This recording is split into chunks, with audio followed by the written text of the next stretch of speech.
Hello বন্ধুরা, এখন আমি দুপুরের খাবার খাচ্ছি। একটু আগে মেয়েকে স্কুল থেকে নিয়ে এসেছি। তো এখন আমি যাব দাঁতের আরসিটি করাতে। তো নিরামিষ, আজকে সোমবার। আমি এই শাক ভাজা করেছি, আর এদিকে আছে গাঁটি কচুর তরকারি আর আমের চাটনি। এই দিয়েই আমি এখন খেয়ে তারপর আমি যাব দাঁতের আরসিটি করাতে।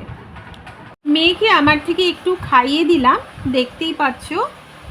এবার আমি যাচ্ছি ডাক্তার দেখানোর জন্য। আমি যখন আগে ব্যাঙ্গালোর থাকতাম, ঠিক তার পাশেই ছিল ডেন্টাল কলেজ আর ডেন্টাল হসপিটাল একই সঙ্গে। ওখান থেকে কয়েকজন স্টুডেন্ট বাড়ি বাড়ি সার্ভে করতে যেত। একদিন আমার বাড়ি আসে তারা, আমার দাঁত চেক আপ করে, বলে যে ফিলিং করতে হবে। অথচ আমিই জানি না আমার দাঁতে প্রবলেম ছিল। যাক, এরপরে ওখানে ফিলিং করাই, তাও বেশ কয়েক বছর হয়ে গেল। এখন ওই একই জায়গায় প্রবলেম শুরু হয়েছে, যেমনটা হয় ব্যথা বেদনা, খেতে না পারা।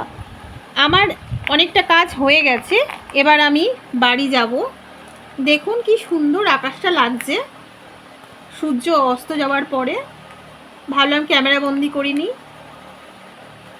অপূর্ব সুন্দর লাগছে আমার কাছে। এরকম সুন্দর আকাশ খুব কমই দেখা যায়। ঠিক আছে, এখানেই শেষ করলাম ভিডিওটা।